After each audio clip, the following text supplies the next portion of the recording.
오늘도 매일의 기도를 통해 하나님께 더 가까이 나오신 여러분을 환영하고 축복합니다. 오늘도 주님과 동행하는 하루 되시기 바랍니다. 주님과 친밀한 교제를 갖는 시간 되시길 기도합니다. 오늘 함께 암송할 말씀입니다. 우리가 함께 이 말씀을 함께 합독하겠습니다. 함께 할까요? 시작.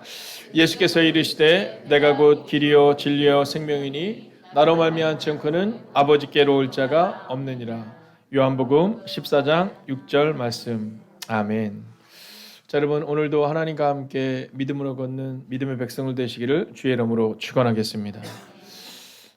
저는 제가 컨디션이 좋은지 안 좋은지를 뭘로 알 수 있냐면 이 화면이 잘 보이면 그날은 컨디션이 되게 좋은 날이고요. 화면이 잘 안 보이면 그날은 컨디션이 안 좋은 날입니다. 여러분 컨디션은 날마다 좀 달라질 수 있는 거잖아요.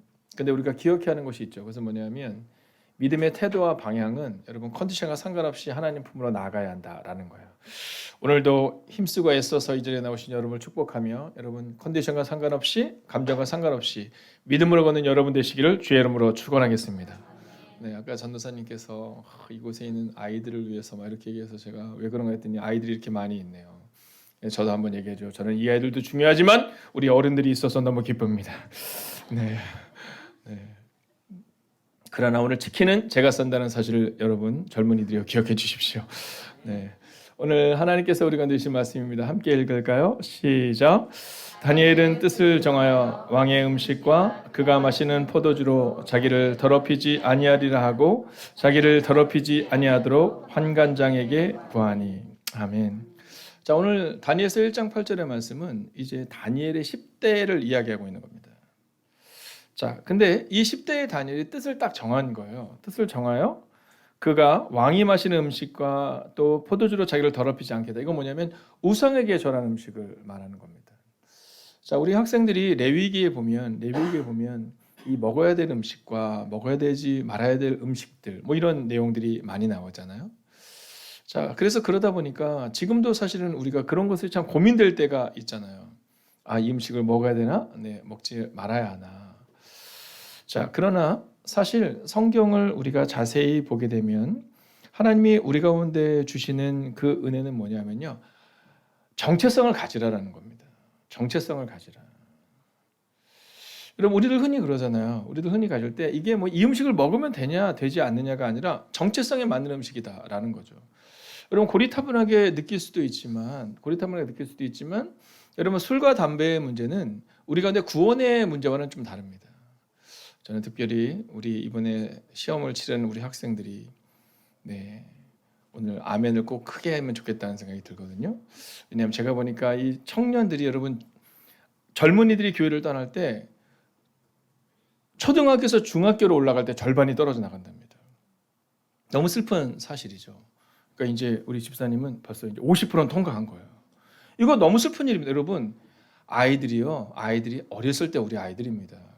어떻게 우리 로이 말 잘 들어요? 보세요. 벌써 안 된대잖아요. 민준이 너무 잘 됐죠. 아까 엄마랑 볼 때 너무 행복해요. 우리 선은 잘 들을 것 같고요. 민준이가 6년에도 잘 들을까요? 여러분 어렵습니다. 신앙을 떠나면요. 이게 어려워요. 그리고 두 번째가 어느 때 위기가 냐면 고3 때입니다. 고3 때. 고3 때. 아이들이 12월 30일만 딱 기다려요. 그나마 딱 기다렸다가 기회가 왔다는 듯이 그때를 향해서 나아가거든요. 자, 그러면 술과 담배를 해서 우리가 사실은 세상에서 볼 때 너 왜 이렇게 고리타분하냐 이러고 말하지만 여러분 그게 구원의 문제와는 상관이 없지만 기억해야 되는 것은 뭐냐면 우리가 우리의 정체성을 드러내는 거잖아요. 여러분 이해가 안 가시면 괜찮으시면 다음 주에 제가 한번 알딸딸하게 취해서 와서 말씀을 전하다 생각해보세요. 이건 아닌 겁니다. 자, 그러니까 그 당시에 우상에게 절한 음식을 먹으면 그러면 힘이 빠지고 그 얘기를 하고 있는 게 아닙니다. 이건 뭐냐 하면 왕의 그 음식을 마시지 않고 먹지 않겠다는 건 뭐냐면 내가 정체성을 지키겠다는 겁니다. 내가 하나님의 정체성. 그러니까 이 음식이 먹으면 되냐 먹으면 되지 않느냐의 문제가 아니라 나는 왕의 음식과 포도주로 나를 더럽히지 않겠다. 즉 나의 정체성을 지키겠다 이 얘기를 하고 있는 거죠. 여러분 저는 우리 젊은이들에게 믿음으로 선언하고 선포합니다. 12월 30일을 딱 기다렸다가 내가 성인이 된 기념으로 네, 여러분 바깥에서 돌지 마시고 여러분 비전을 따라 살아가시고 마음을 정하시기를 주의 이름으로 축원하겠습니다. 제가 오늘 이제 금요일이 되면 말씀을 준비하는 시간을 갖습니다. 새벽기도를 이제 타교회를 가서 새벽기도를 딱 드리는데 거기 계신 분이 그렇게 말씀하시더라고요. 이 새벽 추운 날씨를 뚫고 이곳에 모인 여러분을 축복한다고 이렇게 얘기를 하는 거예요. 그리고 간절한 기도를 이제 그 교회에서 막 드리는 겁니다. 여러분 교회는 굉장히 크지만 사실은 아직 성도들이 많지는 않더라고요. 네, 성도가 많고 적음은 아니지만 아직 예배가 회복이 안 되어진 것이 느껴지더라고요. 근데 불구하고 저는 그 교회를 향한 기대감을 가질 수 있었던 것은 간절한 기도가 거기 있더라는 거예요. 간절한 기도가. 여러분 그리고 나서 제가 이제 액치 기도를 기도를 하겠죠. 먼저 아도레이션 우리가 하나님의 이름을 찬양했겠죠. 네, 그다음에 C 우리가 죄를 고백하고요. T 감사하고요. 그리고 나서 제가 어떤 기도를 처음 했을 것 같습니까? 저의 처음 기도는 뭐냐면요. 두고 온 교회입니다. 두고 온 교회 하나님. 이제 오늘도 이 새벽을 깨우고 오늘 금요 성령 집회 때 모일 주님의 백성들을 주님 기억하여 주소서라는 기도였거든요. 그래서 제가 기도하는데 갑자기 저 마음 가운데 울컥하는 마음이 들더라고요. 그곳에서 막 간절히 기도하는 막 대부분이 이제 어르신들이었더라고요. 제가 보니까 네, 꽤 큰 교회였거든요. 꽤 큰 교회였는데 거의 한 90% 이상은 어르신들이고 뭐 이제 뭐 한 50대나 60대 초반의 분들은 한 5% 정도 네, 젊은 사람들이 별로 없었는데요. 근데 너무 기대가 됐던 게 뭐냐면 너무 간절히들 다 기도하시는 거예요. 네, 꼭 우리 할머니가 기도하듯이 너무 간절히 기도하시는 거예요. 그래서 제가 그런 마음이 들어서 그래서 거기서 우리 교회는 아니었지만 우리 교인들은 아니지만 제가 축복하면서 기도했거든요. 하나님 큰 은혜를 달라고. 네. 네, 우리 교회 아닌 교회에서 제가 그 기도하고 와요. 일어나서 한 5분 정도 네, 기도하고 왔습니다. 그러니까 여러분 우리 교회는 얼마나 제가 축복하겠냐 이제 이 얘기를 하려고 하는 겁니다. 네, 근데 제가 이제 딱 들어왔는데 이제 우리 수험생들이 있었어요. 그래서 제가 애썼다 이렇게 얘기했어요. 애썼다. 근데 그 옆에 정욱이가 있었어요. 그래서 제가 정욱이한테도 정욱아 애썼다 이렇게 얘기했어요. 그때 정욱이가 저는 오늘 시험 안 봤는데요. 이렇게 얘기를 하는 거예요. 그래서 야 무슨 소리야. 인생이 애쓰는 거지. 나한테도 좀 축복해다오. 애썼어요 목사님. 그때 우리 애들이요 저한테 얘기하는 거예요. 애썼어요 목사님. 여러분 오늘은 옆뒤자로 한번 인사하고 시작합시다. 애쓰셨습니다. 한번 인사할까요? 애쓰셨습니다. 네, 자 애쓰셨습니다. 여러분 애쓴 거잖아요. 네, 우리 선우도 애썼어. 오늘 유치원 갔다 왔어? 아유 애썼어. 네, 얼마나 힘들까요? 여러분 직장인들 직장생활 꽤 오래 했죠. 네, 근데도 불구하고 익숙해지지 않는 게 있죠. 출근하는 거 그렇지 않아요? 애들도 마찬가지입니다. 애들도 유치원 가는 거 어렵거든요. 정말 애쓴 겁니다. 자, 오늘 이제 비전을 따라 살아내라라는 주제를 가지고 오늘 말씀을 보게 될 텐데요. 자, 오늘 이 비전에 대한 말씀 가운데 특별히 에스겔과 열왕기야, 예레미야와 이사야, 특별히 이제 다니엘의 말씀을 보게 됩니다. 자, 근데 이 다니엘, 자, 이 다니엘은 어떤 사람일까? 자, 우리는 다니엘에 대해서 뭐 여러 가지 얘기를 합니다. 왕이 몇 번 바뀌었음에도 불구하고 높은 자리에 있었던 사람 이렇게 말하지만 사실은 다니엘은요 10대에 딱 뜻을 정합니다. 네, 20대 정하기 아니라 30대 정하기 아니라 10대에 딱 뜻을 정해요. 그리고 나서 그 한 길로 걸어가는 겁니다. 여러분 이제 여러분들이 다니엘의 70세의 말씀도 보게 되거든요. 근데 그때까지 다니엘이 한 길로 쭉 가요. 그래서 우리는 이 다니엘을 뭐라고 말하냐면 비전을 따라 걷는 사람 이렇게 말하는 겁니다. 자, 근데 이 다니엘이 비전을 따라 걸어가는데 이게 어려운 게 뭐냐면 포로로 잡혀갔기 때문에 어려운 겁니다. 자, 다니엘이 만약에 좋은 환경에 있다면 괜찮은데 포로로 따라 잡혀가고요. 여러분 그랬더니 이 다니엘이 이 느부갓네살의 꿈을 2번이나 해석해요. 자, 그리고 이제 이 다니엘의 마지막 꿈의 해석이 나오는데 여러분 10대의 뜻을 정해서 쭉 달려오잖아요. 그리고 이제 70년을 비전을 따라 걸은 겁니다. 70년을. 여러분 놀랍지 않습니까? 이 70년 중요합니다. 여러분 10대에 시작해서 이 70년을 비전을 따라 다 걷는 그 삶. 여러분 우리가 이 본문의 말씀을 통해서 좀 마음을 정하면 좋겠어요. 저는 어른들을 딱 볼 때마다 어른들의 뒷모습을 볼 때마다 은혜가 돼요. 네, 어른들의 앞모습을 볼 때도 물론 은혜가 되지만 뒷모습이 더 은혜가 됩니다. 왜냐하면 어른들과 대화하는 것도 너무 은혜가 되지만 가끔 제가 이제 뒤에서 보면 어른들이 먼저 오셔서 다 기도하실 때 어떤 분은 막 간절히 손을 모시기도 하고 어떤 분은 2손을 드시기도 하시고 그 뒷모습에서 보는 것은 뭐냐면 야 나도 저렇게 그렇게 끝까지 잘 갈 수 있을까 하는 마음입니다. 나도 저렇게 끝까지 잘 갈 수 있을까. 여러분 우리 옆뒤자로 한번 인사해 볼까요? 자 우리 끝까지 잘 갑시다. 한번 인사해 볼까요? 자 우리 끝까지 잘 갑시다. 네. 여러분 중간에 멈추는 인생은 끝까지 잘 갔다라는 거죠. 그러면 이제 이 다니엘의 모습을 통해 또 내일 읽어나갈 성경을 통해 성경은 무엇을 우리 가운데 증거하고 있는지 여러분 세 가지의 주제를 던져 보겠습니다. 먼저 첫 번째는 비전을 따라 살아내라라는 겁니다. 여러분 우리의 삶을요 이 비전으로 채우는 것이 매우 중요합니다. 이제 지난주에 저희가 교회 연합에 대한 이제 투표를 했고요. 약 96%의 분들이 함께 참여해 주시고 또 찬성해 주셔서 저희가 이제 교회 여전을 마무리하게 되었습니다. 자, 그런데 사람들이 막 묻는 거예요. 뭐 어떻게 해야 됩니까? 뭐 그 교회의 교인들은 어떨 거고요. 뭐 우리 교회는 어떻게 할 거고요. 뭐 너무나도 많이 묻습니다. 여러분, 그러나 제가 준비해야 되는 것은 뭐냐면 어떻게 일을 잘할까가 아니라 어떻게 우리가 비전을 새롭게 할 것이냐라는 겁니다. 여러분 우리가 어떻게 하면 잘할 수 있을 것인가가 아니라 과연 우리가 어떤 비전을 품고 살아가느냐 이게 중요하다라는 거죠. 여러분 우리의 비전이 만약 큰 교회라면 여러분 그것에 맞춰서 큰 교회가 되기 위한 노력을 해야 되지만 우리의 비전이 만약 십자가의 길이라면 그리고 구원의 길이라면 우리는 그 길을 가야 한다라는 거죠. 여러분 저는 우리의 마음 가운데 여러분 좀 비전을 좀 정하셔야 됩니다. 이제 우리가 올해 말이 되면 이제 송구영신 예배를 통해서 1년을 살아갈 말씀을 우리가 선포하고 붙들게 되거든요. 여러분 그래서 비전이 중요한 겁니다. 여러분 비전이 있으면 흔들리지 않아요. 비전이 있으면 흔들리지 않아요. 제가 종종 하는 예화이지만 이제 밭일을 할 때 지금은 다 기계로 하잖아요. 근데 예전에는 소가 이렇게 쭉 끌었잖아요. 소가 쭉 끌었는데 근데 이 재밌는 건 뭐냐면 이제 아버지가 밭을 쫙 가려면 밭이 이렇게 일자로 쫙 갈리는데 아들이 걸면 삐뚤삐뚤한 거예요. 묻습니다. 아버지가 가면 밭이 쫙 갈리는데 왜 내가 가면 이렇게 삐뚤삐뚤하냐고 아버지가 물어요. 너 뭘 보고 했니? 예, 저는요 이 소를 어떻게든 잘 잡아야 되기 때문에 소를 보면서 갑니다. 그러니까는 이 길이 자꾸 삐뚤삐뚤하는 거예요. 그래서 아버지가 뭐냐면 이제는 그 소를 보지 말고 저 앞에는 목적을 딱 정해라. 그리고 그걸 향해서 일직선으로 가면 너도 할 수 있다 이런 얘기를 하거든요. 여러분 비전은 너무나도 중요합니다. 여러분 오늘 하나님은 에스겔서 40장과 42절을 또 보면 에스겔의 제2의 성전 환상이 나오거든요. 그러니까 하나님께서 다니엘에게 에스겔에게 주는 것은 뭐냐 하면 하나님의 백성을 회복시키겠다는 비전인 거예요. 그러니까 오늘 이 밤 오셔가지고 여러분 넋두리 하지 마세요. 여러분 기도를 넋두리로 착각하면 곤란합니다. 여러분 힘든 얘기하러 여기 온 거 아닙니다. 여러분 힘든 얘기하러 여기 온 것이 아니라 여러분 기도를 통해서 하나님의 말씀을 듣고 돌아갈 수 있는 즉 비전을 분명히 하는 오류를 살아낼 수 있어야 한다라는 거죠. 여러분 믿음으로 선언합니다. 오늘 비전을 따라 살아내시고 걸어내시기를 주의 이름으로 축원하겠습니다. 자, 두 번째는요. 비전을 붙들고 기도하라라는 겁니다. 비전을 붙들고 기도하라. 자, 오늘 이제 여러분이 내일 성경을 읽다 보면 이 성경을 보면 이 에스겔의 환상을 통해서 제2의 성전 환상을 보여주시거든요.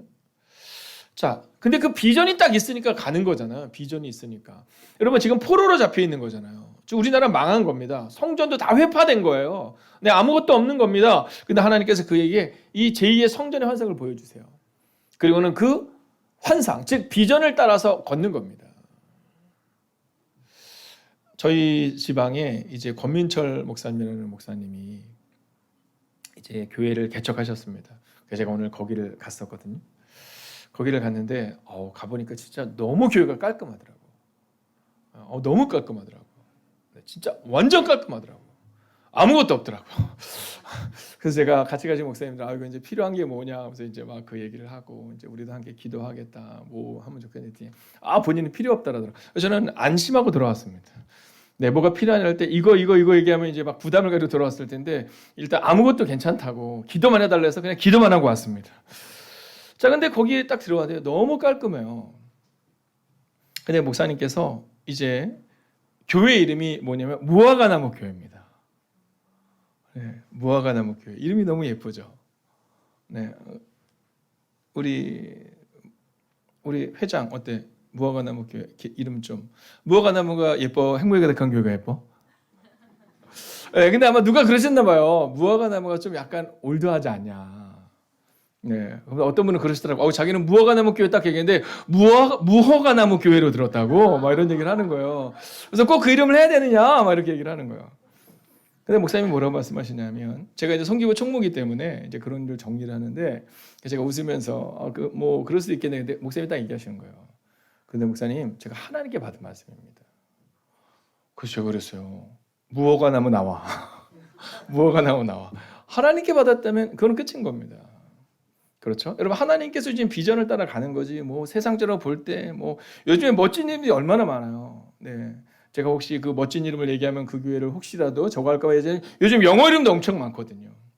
어떤 교회는 숫자인 거 아시죠? 네, 1129 교회 뭐 이런 겁니다.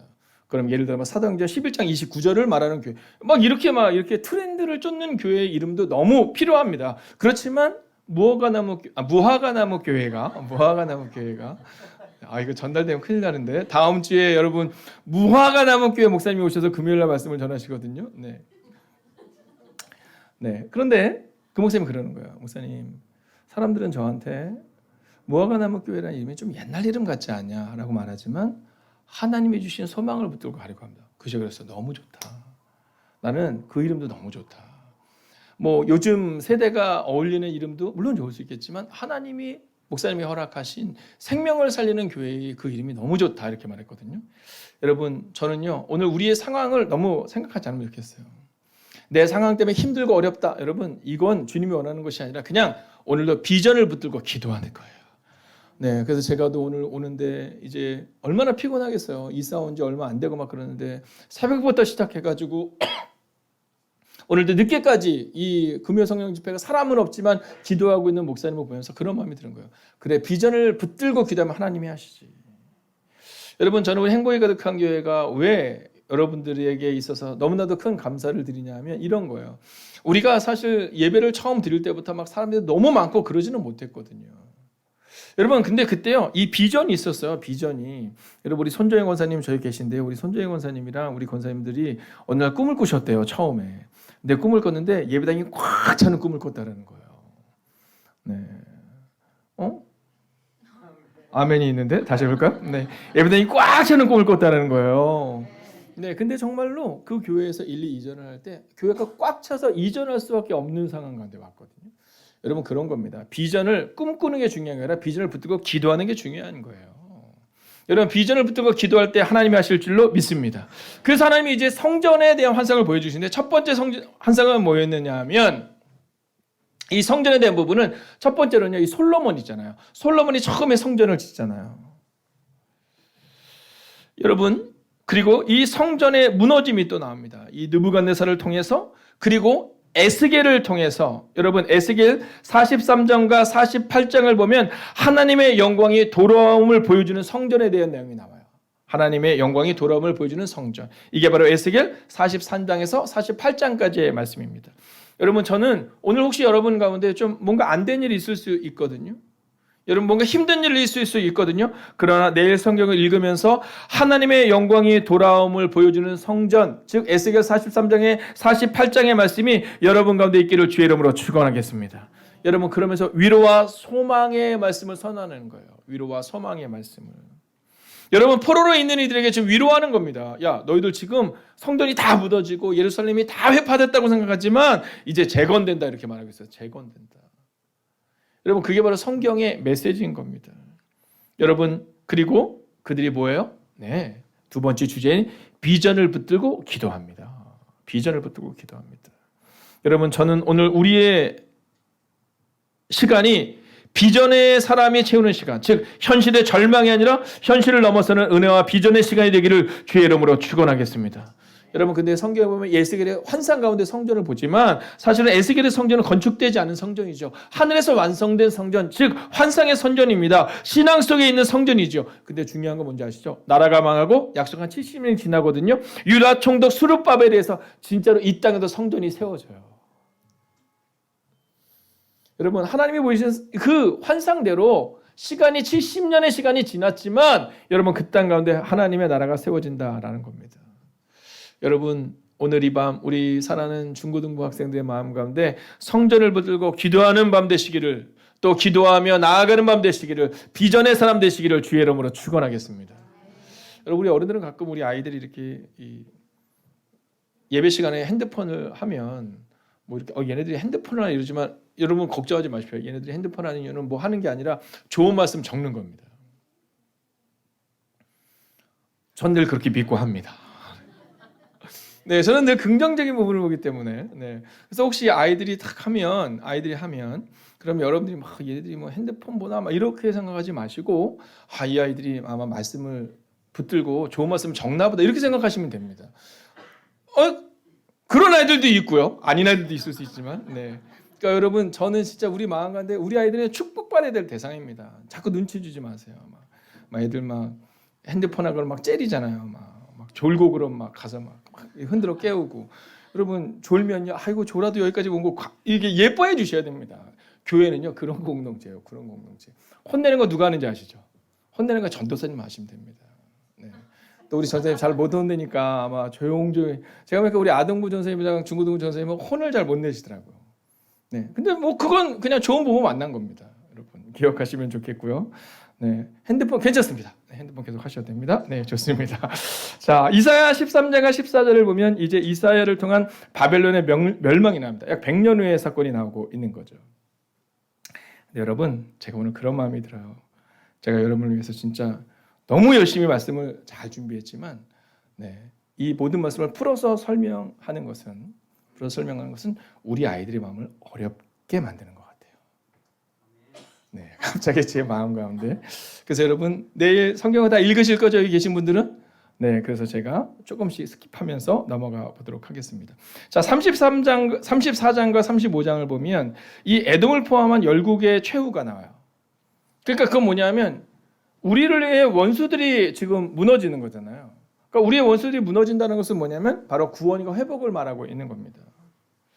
여러분 그러면서 이제 마지막으로 다니엘 5장을 보게 됩니다. 자, 이제 다니엘서 5장을 여러분이 읽으면서 이제 마지막으로 하나님께서 그에게 주시는 비전의 메시지를 마지막으로 보게 됩니다. 제가 마지막을 계속 강조하는 순간 우리 아이들의 눈이 커지고 있습니다. 네. 자, 그래서 세 번째 주제인데요. 마지막으로 한번 읽어볼까요? 시작. 하나님이 뜻에 3번입니다. 함께 읽어볼까요? 시작. 하나님의 뜻에 맞는 비전을 따라 살아내라. 아멘. 야, 이거 여러분 하나님의 뜻에 맞는 비전 이거 어떤 걸 것 같아요? 네, 그냥 그 살아내는 겁니다. 여러분 이게 만약 하나님의 뜻에 맞는 거라면 살아내는 겁니다. 제가 보니까 오늘도 저 뒤에서 이제 정욱이가 막 이 PPT를 해주고 있고요. 또 우리 아이들이 예배를 참여하고 있고요. 또 연주팀들과 싱어들이 또 예배를 드리고 있고요. 또 우리 사랑하는 어린이들이 이곳에서 함께 예배하는 이 시간, 여러분 이 시간이 얼마나 위대한 시간이야. 저는 별로 이렇게 중요하지 않다고 생각합니다. 네, 우리 여울이 이번 주에 꿈 많이 안 꿨어? 악몽 많이 안 꿨어? 목사님 기도하고 있어. 지난번 어른들도 기도하시고. 요즘 아이들이 이제 키가 크니까 자꾸 이제 꿈에 막 떨어지는 꿈 꾸잖아요. 왜? 네, 참 신기하죠. 어쩜 그렇게 키가 클 때 그러면 어른들 그러잖아요. 너 이제 다리가 길어지려고 하는 거다. 뭐 이런 얘기를 하듯이. 여러분 우리 아이들도 우리 모두가 오늘 지금 하나님의 뜻에 맞는 비전을 따라 지금 살아내고 있다면 여러분 그것으로 된 겁니다. 여러분 뭐 우리가 막 놀라운 일을 이루지 않아도 그냥 이곳에 있는 것 자체가 하나님이 원하시는 삶을 살아내는 것 자체가 오늘 하나님이 우리 가운데 주신 비전이다라는 거죠. 여러분 하나님이 원하시는 비전은 그런 겁니다. 여러분 다니엘이 10대의 뜻을 정할 때 내가 높은 위치에 서겠습니다. 이런 고백하지 않습니다. 그냥 그는 뜻을 정하는데 나는 내 몸을 더럽히지 않겠다. 즉 나 정체성을 갖겠다. 나 그 술과 고기를 먹지 않고 나 정체성을 지키는 사람이 되겠다 이렇게 말해요. 그리고 그는요 10대부터 시작해서 그가 70년이 지나는 순간까지 하나님의 뜻에 맞는 비전을 따라 그냥 살아내는 겁니다.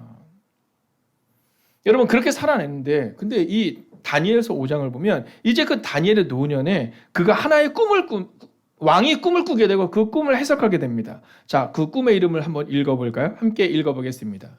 함께 있습니다. 자, 넘겨주시고요. 시작. 메네메네 데겔 우바르신. 어우, 네, 메네메네 데겔 우바르신. 이런 꿈을 딱 꿉니다. 이 표현을 우리 표현으로 하면 뭐냐면 한무나 한세겔과 반세겔 뭐 이런 표현입니다. 자, 이것도 좀 어렵죠? 그럼 조금 더 얘기하자면 측정하는 의미의 단어들의 나열인 겁니다. 네, 예를 들면 뭐 5kg 뭐 이렇게 표현할 수도 있고요. 여러분 측정하는 단어들의 나열인 겁니다.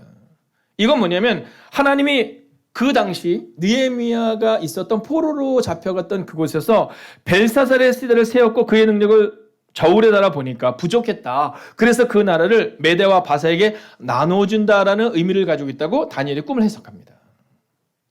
자, 그리고 메대 사람과 바사 사람에게 벨사살이 죽임을 당할 것이라고 말하고 메대 사람 고레스가 벨사살을 사살해요. 그리고 왕이 된 일이 발생됩니다. 여러분, 그런 겁니다. 하나님의 저울에 우리를 다는 때가 곧 온다라는 거죠. 여러분, 하나님의 저울에 달 때 하나님이 우리를 어떻게 저울에 다실까? 우리의 무엇을 보실까? 여러분, 우리가 과연 기도의 삶을 살았는지 그 자리에 있었는지를 여러분, 하나님은 우리 가운데 요청하실 겁니다. 여러분, 정직한 자리에 있는 겁니다. 여러분, 아마도 여러분의 삶의 자리에서 여러분이 얼마나 정직했냐 하나님이 우리 가운데 물어보실 거예요. 여러분, 제가 예일중학교 설교 목사로 있으면서 늘 갈 때마다 거기 보면 그렇게 있거든요. 성공에 대한 것보다는 오늘 앞으로 한 발자국 나가면 된다. 뭐 이런 얘기를 하고 있거든요. 여러분, 그것처럼 오늘 우리가 기억해야 되는 것은 뭐냐면 세 번째 주제인 하나님의 뜻에 맞는 비전을 따라 오늘 내가 살아가고 있는지 여러분 점검하시면 된다라는 겁니다. 여러분, 저는 오늘 우리의 마음 가운데 이 마음을 딱 가지고 살면 좋겠어요. 우리 젊은이들도 그 마음을 가지고 있으면 좋겠어요. 가끔 가다가 인생이 잘 안 풀릴 때가 있거든요. 여러분, 진짜 인생이 잘 안 풀립니다. 네, 우리가 생각했던 대로 인생이 풀리는 경우는 거의 없는 것 같아요. 제가 어제도 말씀을 드렸지만 제가 이번 주에 제가 좋아하는 인문학 강의 시간이 있습니다. 특별히 제가 강의를 하는 시간이 많지만 그 시간은 이제 각자의 전문가들을 부르는 거예요. 근데 이번에 시인이 오셔서 이제 강의를 하시게 돼서 제가 그 시를 미리 사가지고 이제 혼자의 넓이라는 책을 보면서 막 너무 기대를 했어요. 이번에 어떤 시간이 될까? 그리고 났는데 그 전날 저녁에 전화가 온 거예요. 네, 저희 지방 목사님 중에 장례가 나서 내일 거기 지방에 갔다 와야 되니까 7시까지 모이러. 제 꿈은 이번 주 한 주간 내내 막 힘든 시간을 보내면서도 그 강의에 가서 같이 나누고 훈련받는 시간을 했는데 여러분, 저는 그날 그 똑같은 시간에 그냥 장례식장에 가 있는 겁니다. 여러분, 우리의 인생이요, 우리 생각대로 펼쳐진 결과가 거의 없다라는 거죠. 여러분, 그래서 저는 하나님의 뜻에 맞는 비전을 따라 오늘을 그냥 살아가는 것이 중요하지 우리가 얼마나 높은 위치에 있느냐가 중요하지 않다라는 사실을 여러분과 함께 나누고 싶은 겁니다. 오늘 특별히 이곳에는 수험생들도 있습니다. 또 수험생들의 부모님들도 계십니다. 여러분, 10대의 뜻을 정하라. 여러분, 이 말씀을 기억하며 우리의 다음 세대가 이제 시험을 잘 받냐 못 받느냐 이미 지나간 겁니다. 우리의 마음 가운데 우리 애들이 다시 한번 뜻을 정하고 오늘을 살아갈 수 있도록. 그리고 이제 수험생을 앞에 두고 있는 우리 이곳에 보니까 막내는 중학교 3학년, 고등학교 2학년, 또 고등학교 1학년 학생들이 이곳에 있는데요. 여러분, 정말 10대의 뜻을 정하여 하나님의 뜻에 맞는 삶을 살아가서 하나님이 이 다음 우리를 저울에 다실 때 여러분, 하나님의 저울에 맞는, 여러분 꼭 큰 저울은 아니어도 그저 하나님이 우리를 볼 때 야, 잘했다, 애썼다 라고 고백받는, 여러분 하나님의 뜻에 맞는 비전을 따라 살아내는 여러분과 제가 되기를 주의 이름으로 축원하겠습니다. 40장. 우리가 포로로 잡혀온 지 25년째 되는 해, 예루살렘이 함락된 지 14년째 되는 해의 첫째 달, 그 달 10일, 바로 그날에 여호와의 손이 내 위에 임했고 그가 나를 이스라엘 땅으로 데리고 가셨다. 하나님의 환상 중에 그가 나를 이스라엘 땅으로 데려가서 대단히 높은 산 위에 두셨는데 그 산 남쪽에 도시처럼 보이는 건물들이 있었다. 하나님께서 나를 그곳으로 데리고 가셨고 나는 녹과 같은 모양을 한 사람을 보았는데 그는 모시로 만든 끈과 측량하는 막대기를 손에 들고 건물 입구에 서 있었다. 그 사람이 내게 말했다. 사람아, 내가 내게 보여줄 모든 것들을 내 눈으로 보고 내 귀로 듣고 자세히 주목하여라. 왜냐하면 그것이 바로 너를 여기로 데리고 온 이유이기 때문이다. 내가 보는 모든 것을 이스라엘 백성에게 말하여라. 나는 성전 지역을 완전히 둘러싸고 있는 담 하나를 보았다. 그 사람의 손에 있는 측량 막대기 길이는 3.2m였고 그가 담을 재었더니 두께가 측량 막대기 하나 정도의 두께였고 높이도 측량 막대기 하나의 높이였다. 그리고 나서 그가 동쪽을 향해 있는 문으로 들어갔다. 계단을 올라가 문의 입구로 재어보니 그 길이가 측량 막대기 정도의 길이었다. 문지기들을 위한 방들은 측량 막대기 하나 정도의 길이와 너비였고 이 방들 사이의 벽 두께는 2.5m 정도였다. 현관 옆에 있는 문의 입구는 측량 막대기 하나 정도의 두께였다. 그런 다음 그는 출입문에 현관을 재었는데 그 두께는 4m 정도였고 현관 기둥들은 두께가 1m 정도였다. 출입문의 현관은 성전을 향해 있었다. 동쪽 문 안쪽에 양쪽으로 작은 방이 셋이 있었는데 이 방들은 크기가 모두 같았으며 양쪽에 있는 돌출된 벽면들도 모두 같은 크기였다. 또한 그 사람이 문 입구의 너비를 재었더니 5m였고 길이는 6.5m였다. 각 방 앞에는 높이가 50cm 되는 담이 있었고 각 방의 길이와 너비는 모두 3m였다. 그가 또 한 방의 뒤편 담 꼭대기에서부터 앞쪽 담 꼭대기에 이르는 문을 재었는데 그 거리가 한쪽 난간 입구로부터 다른 쪽 난간 입구까지 12.5m가량이었다. 또 출입문 안쪽을 싸고 있는 돌출된 벽면들을 재었더니 길이가 30m였다. 문의 입구로부터 출입문 현관의 끝까지의 거리는 25m였다. 문 안쪽에 있는 방들과 돌출된 벽과 현관에 모두 창이 있었고 돌출된 벽들의 표면은 종려나무로 장식되어 있었다. 그 뒤 그가 나를 바깥들로 데려갔다. 거기서 나는 여러 개의 방과 성전들을 따라 만들어진 포장된 길을 보았다. 포장된 길을 따라서 방이 30개가 있었다. 포장된 길은 문 양쪽을 따라 연결되어 있었고 그 길이는 문들의 길이와 같았다. 이것은 아래쪽의 길이었다. 그 사람이 바깥벽에서부터 안쪽 벽까지 길이를 재었더니 두 벽 사이에는 바깥들의 길이가 50m였다. 동쪽과 북쪽도 모두 마찬가지였다. 그 사람이 북쪽을 향하면서 바깥들로 이어지는 문의 길이와 너비를 재보았다. 각 면에는 방이 3개씩 있었는데 각 방에 돌출된 벽과 현관은 첫 번째 문과 크기가 똑같았다. 길이가 25m였고 너비가 12.5m였다. 창문과 현관과 종려나무로 새긴 것도 동쪽 문의 것들과 크기가 같았다. 7계단을 오르면 문으로 들어갈 수 있으며 계단 맞은편에 현관이 있었다. 안뜰에도 동쪽 문처럼 북쪽 문 맞은편에 문 하나가 있었다. 그 사람이 앞문과 바깥문 사이 거리를 재니 50m였다. 그 사람이 나를 데리고 남쪽으로 갔다. 거기에도 남쪽으로 난 문이 있었다. 그가 그 안벽과 현관을 재니 크기가 다른 두 문과 똑같았다. 이 문과 그 현관 양쪽에도 창문이 나 있었는데 다른 문 창문에 있는 것과 같았다. 문의 길이는 25m였고 너비는 12.5m였다. 7계단을 오르면 문으로 들어갈 수 있으며 계단 맞은편에 현관이 있었다. 그 돌출된 벽에는 종려나무가 새겨져 있었다. 안뜰의 남쪽에도 문 하나가 있었는데 그 사람이 그 문과 남쪽 문 사이의 거리를 재니 50m였다. 그 사람이 나를 데리고 남쪽 문을 지나 안뜰로 들어가더니 남쪽 문을 재었다. 그 크기가 다른 문들과 똑같았다. 문 안쪽의 방들과 돌출된 벽들과 현관의 크기가 다른 문들의 것과 같았다. 이 문과 그 현관 양쪽에도 창문이 나 있었다. 이 문의 길이는 25m였고 너비는 12.5m였다. 안쪽 문의 각 현관은 길이가 12.5m, 너비가 2.5m가 조금 못되었다. 그 문의 현관은 바깥대 쪽으로 나 있었고 그 돌출된 벽에는 종려나무가 새겨져 있었다. 그 문으로 들어가는 길에는 8계단이 있었다. 그 사람이 나를 데리고 동쪽으로 난 안뜰로 들어갔다. 그가 안쪽 동문을 재니 그 크기가 다른 문들과 똑같았다. 문 안쪽의 방들과 돌출된 벽들과 현관의 크기가 바깥벽의 다른 문들의 것과 같았다. 이 문과 그 현관 양쪽에도 창문이 나 있었다. 이 문의 길이는 25m였고 너비는 12.5m였다. 그 문의 현관은 바깥대 쪽으로 나 있었고 그 안벽에는 종려나무가 새겨져 있었다. 그 문으로 들어가는 길에는 8계단이 있었다. 그 사람이 나를 데리고 북쪽 문으로 들어가더니 북쪽 문을 재었다. 그 크기가 다른 문들과 똑같았다. 문 안쪽의 방들과 돌출된 벽들과 현관의 크기가 바깥벽의 다른 문들의 것과 같았다. 이 문과 그 현관 양쪽에도 창문이 나 있었다. 이 문의 길이는 25m였고 너비는 12.5m였다. 그 문의 현관은 바깥대 쪽으로 나 있었고 그 돌출된 벽에는 종려나무가 새겨져 있었다. 그 문으로 들어가는 길에는 8계단이 있었다. 북쪽 문 곁에는 문이 달린 방이 하나 있었는데 제사장들이 태워서 드리는 번제물을 싣는 방이었다. 그 방 양쪽에는 상이 2개씩 있었는데 그 위에서 태워드리는 번제물과 죄를 씻는 속죄제물과 허물을 씻는 속건제물을 잡았다. 현관 바깥 곧 북쪽 문으로 들어가는 양쪽 입구에도 각각 상이 2개씩 있었다. 그렇게 문 이쪽에 상이 4개 있었고 저쪽에도 상이 4개 있었다. 제사장들이 제물을 잡는 상이 모두 8개 있었다. 태워서 드리는 번제물을 바칠 때 쓰는 돌을 깎아 만든 상이 4개 있었다. 이 상들은 각각 길이가 80cm가량, 너비도 80cm가량, 높이가 50cm가량이었다. 그 위에는 제사장들이 태워서 드리는 번제물과 그 밖에 제물을 잡을 때 쓰는 도구들이 놓여 있었다. 방 안 4벽에는 길이가 손바닥 넓이만한 갈고리가 걸려 있었으며 상 위에는 제물로 쓸 고기들이 놓여 있었다. 안뜰에는 방이 2개 있었는데 하나는 북쪽 문 곁에 위치하여 남쪽을 향하고 있었고 다른 방은 남쪽 문 곁에 위치하여 북쪽을 향하고 있었다. 그 사람이 내게 말했다. 남쪽을 향한 이 방은 성전에서 일하는 제사장들의 방이다. 그리고 북쪽을 향한 이 방은 제단에서 일하는 제사장들의 방이다. 그들은 사독의 자손들로서 레위 후손들 가운데 여호와께 가까이 나아가 여호와를 섬길 수 있는 사람들이다.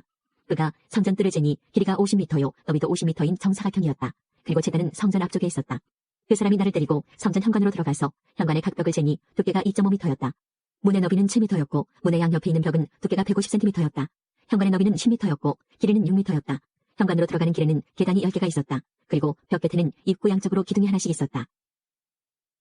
41장. 그 사람이 나를 데리고 바깥 성소로 가서 그 벽을 재니 두께가 양쪽 모두 3m였다. 입구의 너비는 5m였고 입구 양쪽 벽의 두께는 각각 2.5m였다. 그가 바깥 성소를 재니 길이가 20m, 너비가 10m였다. 그 후에 그 사람이 안쪽 성소로 들어가 입구의 벽을 재니 그 두께가 1m였다. 입구의 너비는 3m였고 양쪽 편 돌출된 벽 두께는 3.5m가량 되었다. 그 사람이 안쪽 성소 끝에 있는 방을 재니 길이와 너비가 모두 10m였다. 그 사람이 내게 말하기를 이 방이 가장 거룩한 곳인 지성소이다라고 하였다. 그 후에 그 사람이 성전 벽을 재었는데 두께가 3m였다. 성전의 3면벽을 따라 나 있는 겹방들은 너비가 1.5m가량이었다. 그 겹방들은 방 위에 방이 있어서 3층을 이루고 있었고 층마다 방이 30개씩 있었다. 겹방들은 벽의 힘으로 지탱된 것이 아니라 벽에서 나온 선반의 힘으로 지탱되었다. 성전 둘레 겹방들의 구조를 살펴보면 위층으로 올라갈수록 넓어졌다. 그리고 아래층에서 가운데층을 거쳐 꼭대기층으로 올라가는 계단이 있었다. 내가 보니 성전 둘레의 지대가 다른 곳보다 3m 더 높았는데 그것은 겹방들의 기초를 닦아 그렇게 된 것이다. 겹방의 바깥벽 두께는 2.5m였다. 성전 겹방들과 제사장의 방들 사이에는 넓은 공터가 있었는데 그 너비는 10m였고 성전을 돌아가며 나 있었다. 겹방의 문은 공터 쪽으로 나 있는데 한 문은 북쪽으로 다른 문은 남쪽으로 나 있었다. 성전 주위의 이 공터의 너비는 2.5m였다. 서쪽으로 성전들을 마주하고 있는 건물이 있는데 그 너비는 36m였고 벽의 두께는 모두 2.5m였고 건물의 길이는 45m였다. 그 사람이 성전을 지었더니 길이가 50m였다. 성전뜰과 건물과 벽을 모두 합한 길이도 50m였다. 성전 동쪽과 그 뜰의 너비도 50m였다. 그 사람이 서쪽으로 성전뜰을 마주하고 있는 건물과 겹방들의 길이를 재니 합해서 50m였다. 바깥 성소, 안쪽 성소, 그리고 뜰을 마주보고 있는 현관, 그리고 문간, 좁은 창문들과 복도에 나무 판자를 대놓았는데 바닥에서 창문이 있는 곳까지 모두 나무 판자를 대놓았다. 안쪽 성소로 들어가는 입구 바깥쪽 위에 그리고 안쪽 성소와 바깥쪽 성소 둘레에도 나무 판자를 대놓았다.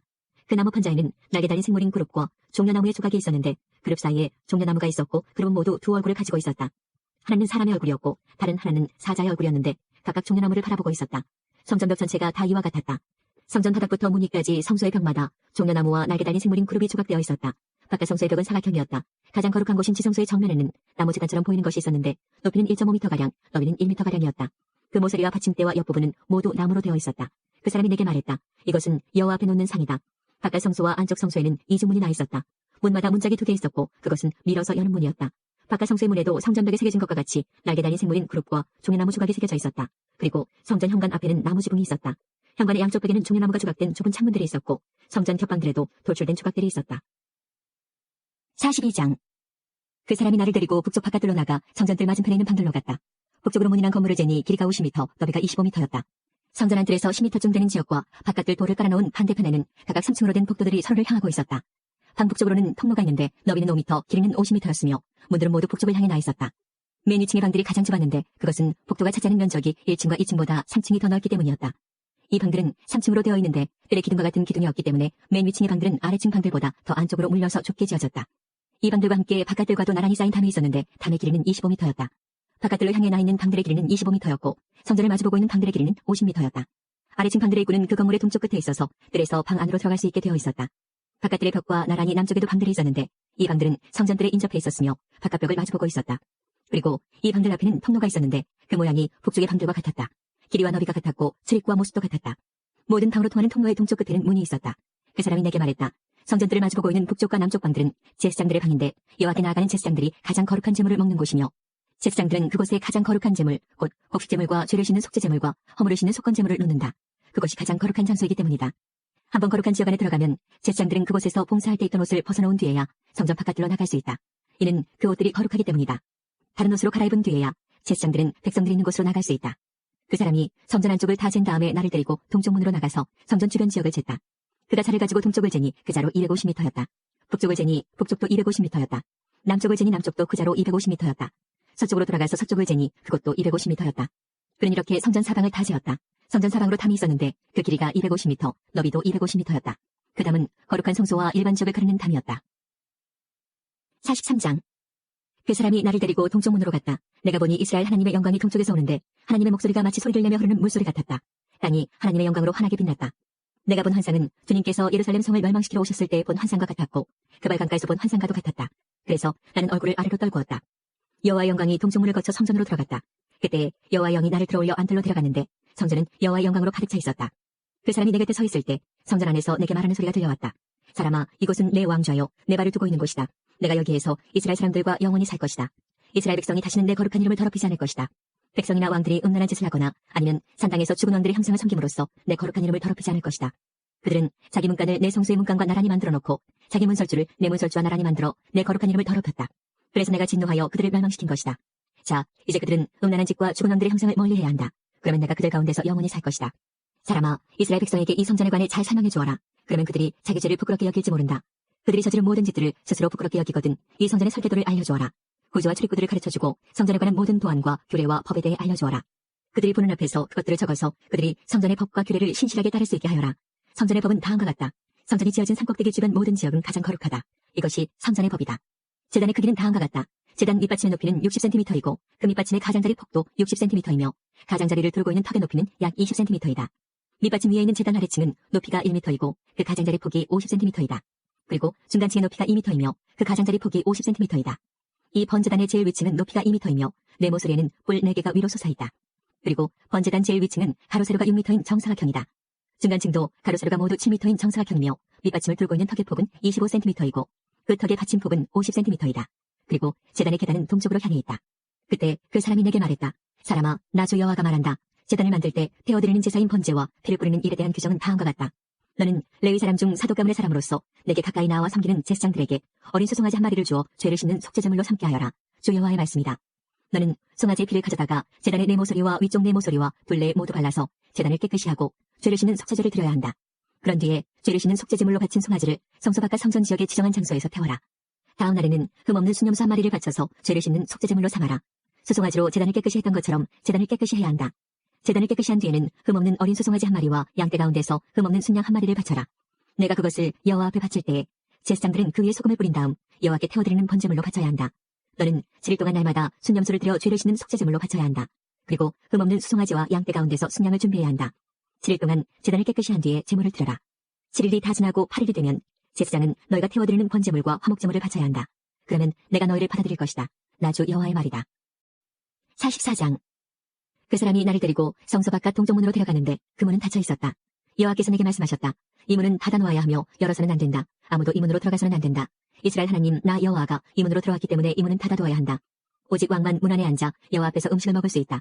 왕은 현관문으로 들어오고 반드시 그리로 나가야 한다. 그 후에 그 사람이 나를 데리고 바깥 북쪽문을 지나 성전 앞으로 갔다. 그곳에서 내가 보니 여호와의 영광이 여호와의 성전에 가득 차 있었다. 그래서 나는 얼굴을 땅에 대고 엎드렸다.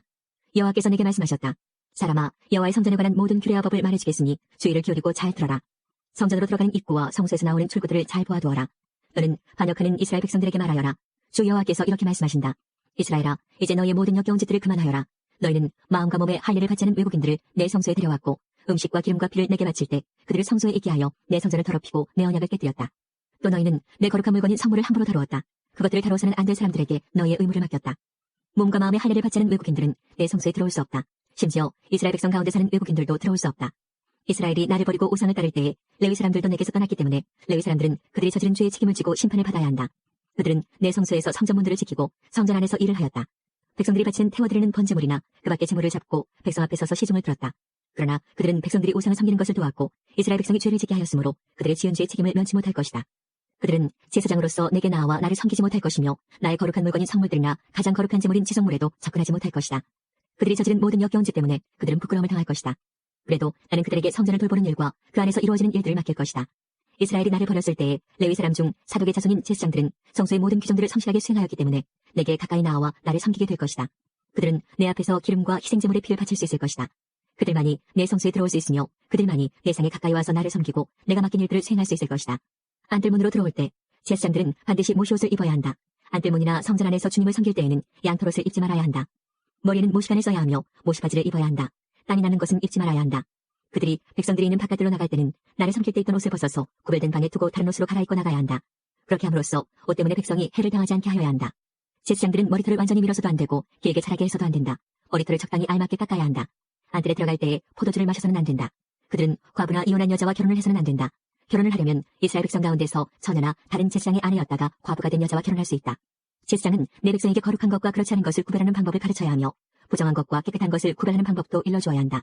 만일 사람들 사이에 다툼이 일어나면 제사장은 재판관이 되어야 한다. 그들은 판단을 내릴 때에 내 규정들을 따라야 한다.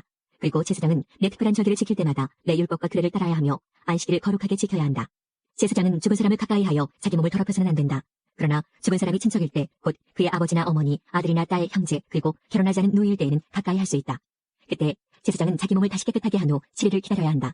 그런 뒤에 성소의 안뜰로 들어가 제사장의 임무를 수행할 때 그는 먼저 자신을 위해 죄를 씻는 속죄제물을 바쳐야 한다. 나 주 여호와의 말이다. 내가 바로 제사장들의 유일한 제사이다. 너희는 이스라엘 가운데서 제사장들에게 땅을 주어 제사를 삼게 해서는 안 된다. 내가 그들의 제사장이 될 것이다. 제사장은 곡식제물과 죄를 씻는 속죄제물과 허물을 씻는 속건제물을 먹을 것이며 이스라엘이 바친 모든 것이 그들의 것이 될 것이다. 모든 첫 수확들 가운데서 가장 좋은 것과 너희가 바치는 특별한 예물들 가운데 가장 좋은 것은 제사장 몫이다. 또한 너희의 첫 밀가루를 제사장들에게 주면 내가 너희 가정에 복을 내릴 것이다. 제사장들은 새든지 짐승이든지 저절로 죽은 것을 먹어서는 안 된다. 또한 별짐승들에 찢겨 죽은 것들은 무엇이든지 먹어서는 안 된다. 45장. 너희 이스라엘 지파들이 제비를 뽑아 땅을 나누어 가질 때에는 한 구역을 여호와께 드려라. 그 땅의 길이는 11km가량이고 너비는 10km가량이다. 너희는 이 지역 전체를 거룩하게 구별하여라. 그 가운데서 길이가 250m, 너비도 250m 되는 정사각형 땅은 성전이 들어설 자리이며 그 둘레 사방으로 너비가 25m 되는 땅은 그대로 남겨두어라. 이 거룩한 구역 가운데서 길이가 11km, 너비가 5km 되는 땅을 따로 재어서 가장 거룩한 곳인 성소가 들어설 자리로 남겨두어라. 그 땅의 거룩한 구역은 성소에서 일을 하며 여호와를 섬기는 제사장들의 몫이다. 그곳은 제사장들이 살 집과 성소를 지을 곳이다. 또 길이가 11km, 너비가 5km 되는 다른 땅을 떼어 성전에서 섬기는 레위 사람들에게 주어 마을을 이루어 살게 하여라. 또 거룩한 구역 옆에 길이가 11km, 너비가 2.5km 되는 지역을 성에 딸린 땅으로 정하여 이스라엘 백성의 몫으로 삼아라. 이 거룩한 구역과 성의 양옆 땅은 왕의 몫이다. 왕의 몫은 거룩한 구역의 서쪽으로는 지중해까지 미치며 동쪽으로는 동쪽 국경까지 이르는 지역으로 그 길이는 각 지파가 차지할 땅의 길이와 같다. 이 땅을 이스라엘 안에서 왕이 차지하게 되면 왕들은 내 백성을 괴롭혀서는 안 된다. 그리고 왕들은 이스라엘 백성들이 각 지파들에게 나누어진 대로 땅을 소유하게 하여라. 너희 이스라엘의 지도자들아, 너희가 너무나 지나쳤다. 다시는 백성을 괴롭히거나 해치지 말고 정의롭고 옳게 행동하여라. 내 백성의 재산을 빼앗지 마라. 나 주 여호와의 말이다. 너희는 정확한 저울과 공평한 에바와 공평한 바트를 사용하여라. 마른 것을 재는 에바와 액체를 재는 바트는 그 용량이 같아야 한다. 1호멜은 10에바이며 10바트이다. 호멜은 양쪽에 표준이 되어야 한다. 1세겔은 20게라이고 1마네는 60세겔이다. 너희가 바쳐야 할 예물은 다음과 같다. 밀은 1호멜 수확에 6분의 1에바를 바치고 보리도 1호멜 수확에 6분의 1에바를 바쳐라. 기름은 1고루 수확에 10분의 1바트를 바쳐라. 10바트는 1호멜이며 1고루이다. 또 이스라엘의 푸른 초장에서 자라는 양떼 200마리 가운데서 한 마리를 잡아라. 이런 것들은 백성들의 죄를 씻기 위해 드리는 곡식제물과 태워드리는 제물인 번제물과 화목제물을 바칠 때 사용하게 될 것이다. 나 주 여호와의 말이다. 이 땅의 모든 백성은 이 예물을 이스라엘 왕에게 주어라. 왕은 절기와 초하루 축제일과 안식일과 이스라엘의 모든 절기에 태워드리는 제물인 번제물과 곡식제물과 부어드리는 제물인 전제물을 바쳐라. 왕은 또 이스라엘의 죄를 씻기 위해 드리는 속죄제물과 곡식제물과 화목제물을 바쳐야 한다. 첫째 달 초하루에는 흠없는 수송아지 한 마리를 잡아서 성소를 깨끗하게 하는 데 사용하여라. 제사장은 속죄제물의 피를 가지고 성전 문설주와 제단 아래층의 네모서리와 안뜰문의 문설주에 발라라. 그달 7일에도 우연히 죄를 지었거나 모르고 죄를 지은 사람을 위해서 그렇게 하여라. 너는 이러한 방식으로 성전을 위하여 죄를 깨끗이 하여야 한다. 첫째 달 14일에 유월절을 지켜라. 이때는 7일 동안 누룩 없는 빵을 먹어라. 그날의 왕은 자기와 이 땅 모든 백성을 위해 송아지 한 마리를 바쳐 죄를 씻는 속죄제물로 삼아라. 절기 기간인 7일 동안 왕은 매일 흠없는 수송아지 7마리와 순양 7마리를 여호와께 태워드리는 제물인 번제물로 바쳐라. 그리고 매일 순염소 한 마리를 죄를 씻는 제물인 속죄제물로 바쳐라. 또 왕은 수송아지 한 마리에 곡식제물 1레바, 순양 한 마리에도 곡식제물 1레바를 바쳐라. 그리고 곡식제물 1레바마다 올리브 기름 1흰씩을 바쳐라. 일곱째 달 15일부터는 장막절을 지켜라. 이 절기에도 왕은 똑같이 7일 동안 속죄제물과 번제물과 곡식제물과 올리브 기름을 바쳐야 한다. 46장. 나 주 여호와가 이렇게 말한다. 동쪽을 향하고 있는 안쪽 정원의 문은 일하는 6일 동안은 닫아두었다가 안식일과 초하루 축제 일에는 열어라.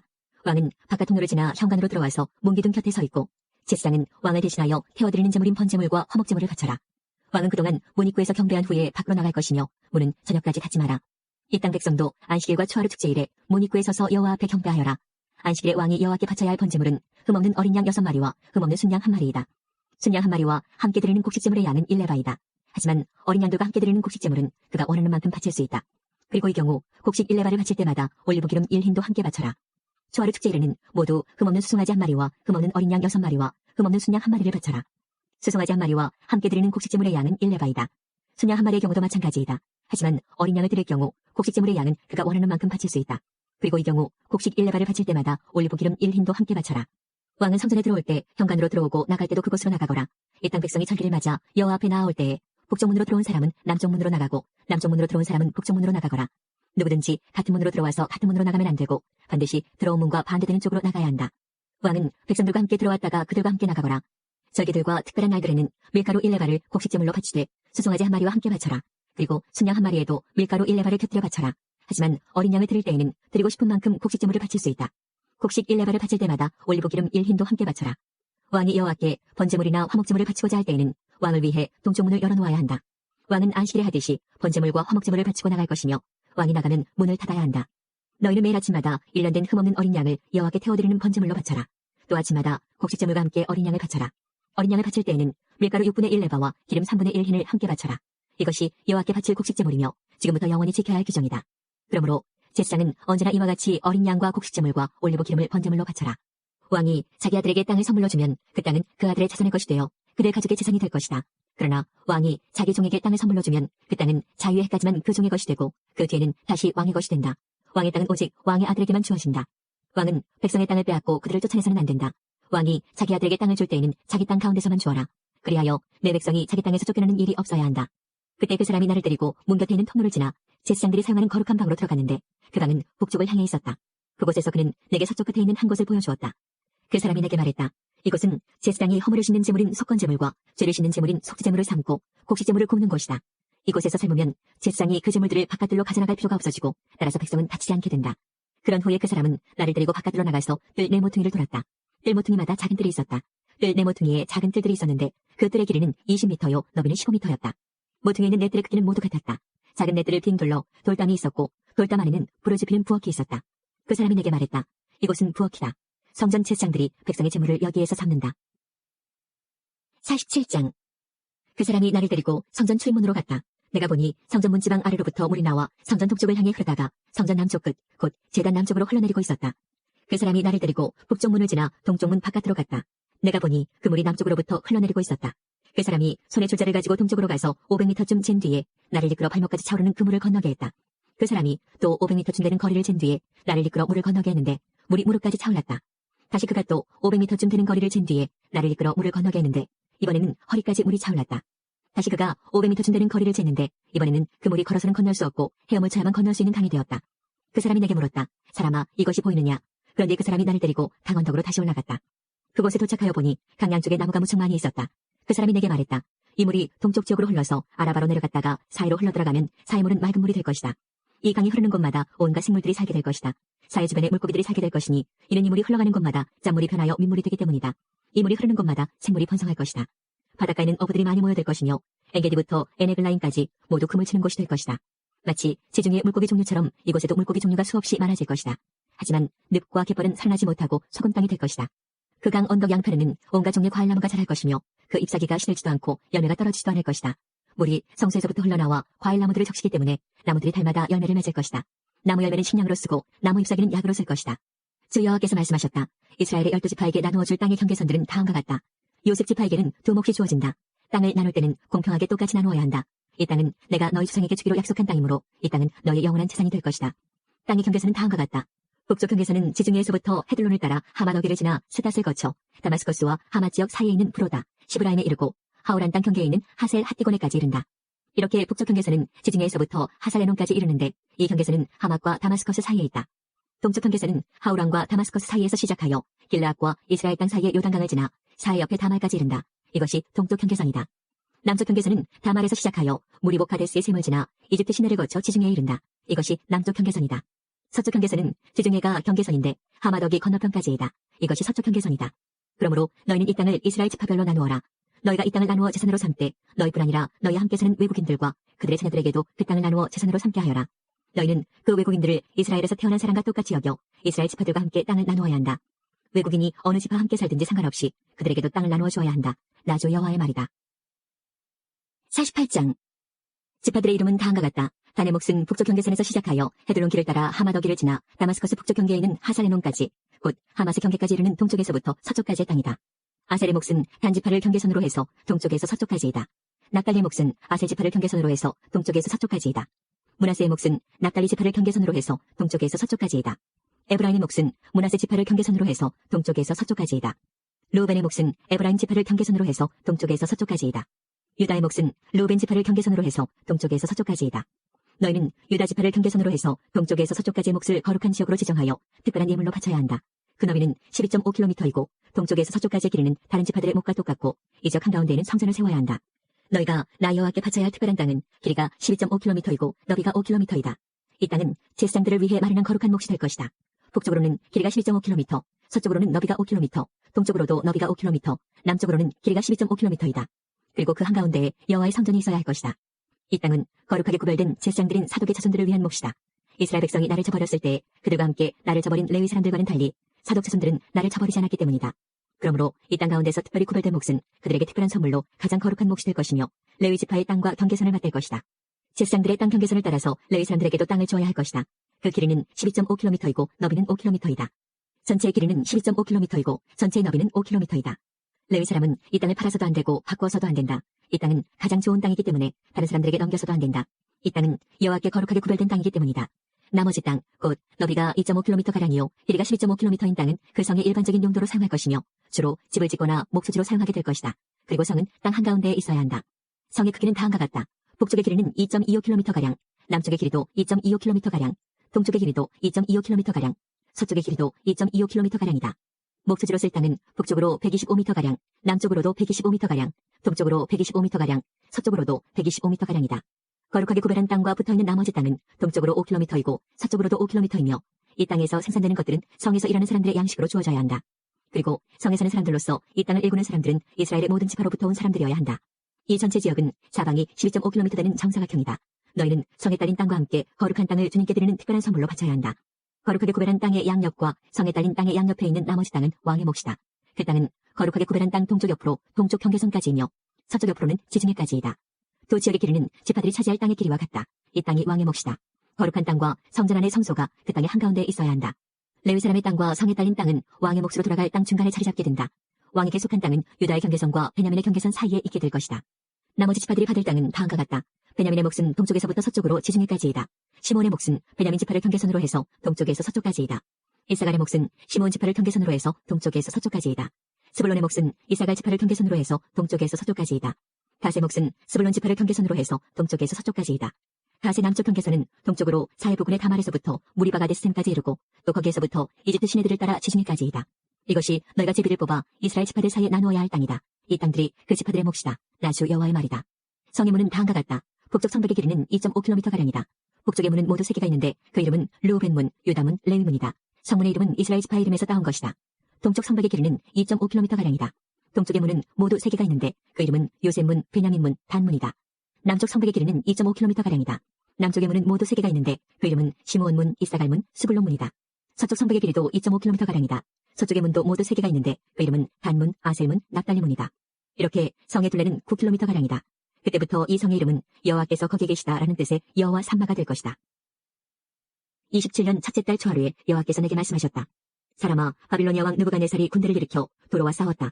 치열한 전투를 벌여 머리가 깨지고 어깨가 벗겨지도록 싸웠으나 그들이 얻은 것은 아무것도 없었다. 그러므로 내가 이집트 땅을 바빌로니아 왕 느부갓네살에게 넘겨줄 것이다. 느부갓네살이 이집트의 재물들을 빼앗아갈 것이다. 그가 그 땅의 사람들과 재산을 자기 군대의 삭수로 삼아 빼앗아갈 것이다.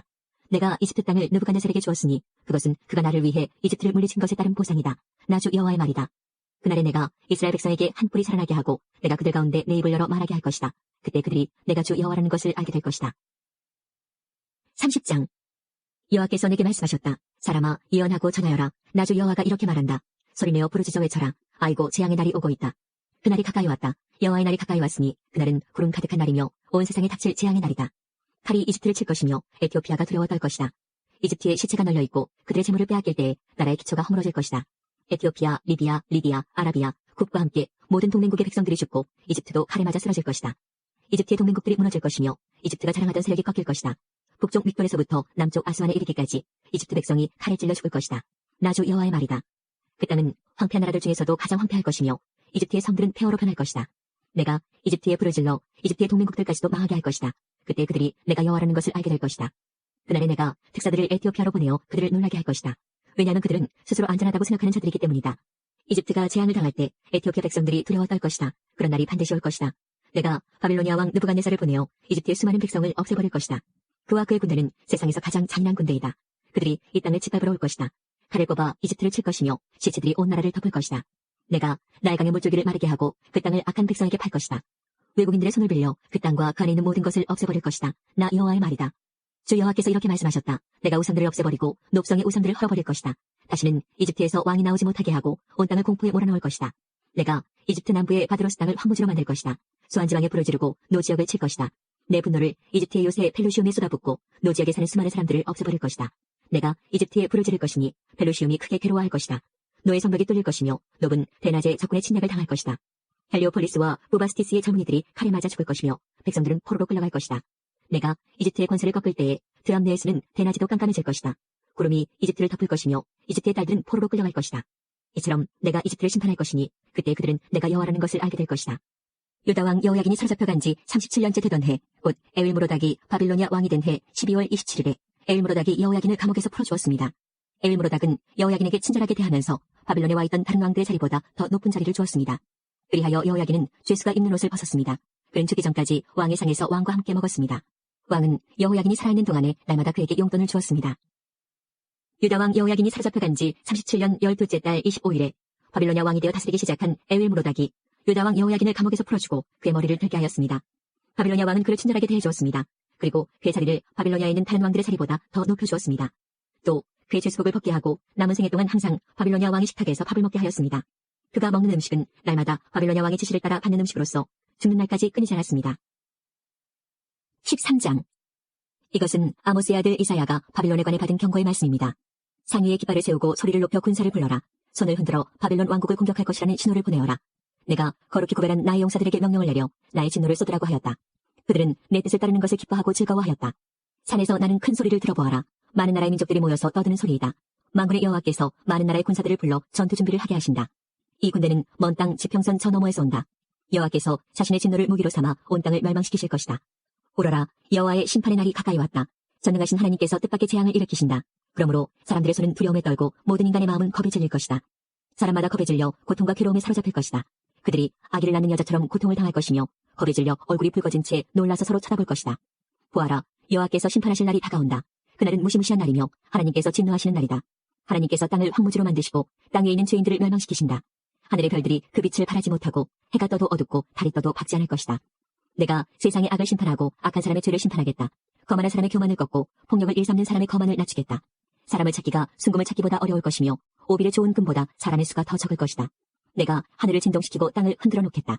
만군의 여호와께서 크게 노하시고 그 진노가 불타는 날에 이 일이 이루어질 것이다. 사람들이 쫓기는 사슴처럼 도망칠 것이며 모는 사람이 없는 양떼같이 달아날 것이다. 각자 자기 백성에게로 돌아가며 각자 자기 땅으로 도망칠 것이다. 그러나 눈에 띄는 사람마다 모두 창에 찔릴 것이요 붙잡힌 사람마다 칼에 죽을 것이다. 어린아이들은 부모가 보는 앞에서 메어쳐져 갈기갈기 찢겨지고 집에 있는 것은 모두 빼앗기고 아내들은 겁탈을 당할 것이다. 보아라, 내가 메대 군대를 일으켜 그들을 치게 하겠다. 그들은 은혜도 관심이 없고 금도 좋아하지 않는다. 그들은 젊은이들을 활로 쏘아 죽이고 가난하게들을 가엾게 여기지 않고 아이들을 불쌍히 여기지 않는다. 바빌론이 전에는 가장 아름다운 나라여서 갈대아 사람들의 자랑거리였으나 하나님께서 소돔과 고모라처럼 바빌론을 멸망시키실 것이다. 그곳에는 영원히 사람이 살지 못하며 다시는 사람이 머무르지 못할 것이다. 아라비아 사람도 거기에는 차막을 치지 않으며 목자들도 거기에서는 양을 치지 않을 것이다. 오직 들짐승들만 거기에 살며 사람이 살던 집에는 부엉이들이 가득할 것이다. 타조들이 거기에 살고 들염소들이 거기서 뛰놀 것이다. 그 성 안에서는 승냥이들이 울부짖고 화려했던 궁전 안에서는 늑대들이 짖어댈 것이다. 바빌론의 끝이 가까워온다. 이제 바빌론의 때가 다 끝났다. 14장. 여호와께서 야곱 백성을 불쌍히 여기시고 이스라엘을 다시 선택하셔서 그들을 고향에서 살게 하실 것이다. 그때 외국 백성도 이스라엘 사람들에게 와서 야곱 백성과 하나가 될 것이다. 여러 민족이 이스라엘 사람을 고향으로 데려다 줄 것이며 이스라엘 백성은 여호와의 땅에서 그들을 남종과 여종으로 삼을 것이다. 옛날에는 이스라엘 사람이 그들에게 사로잡혀갔으나 이제는 그들을 사로잡고 자기들을 압제하던 자들을 다스릴 것이다. 여호와께서 힘든 일로 슬퍼하고 고생하는 이스라엘 사람을 쉬게 하실 것이다. 그들이 다시는 종으로 일하게 되지 않을 것이다. 그날이 오면 이스라엘은 바빌로니아 왕을 가리켜 이렇게 노래할 것이다. 우리를 억누르던 무자비한 왕이 죽어버렸네. 다시는 다스리지 못하게 되었네.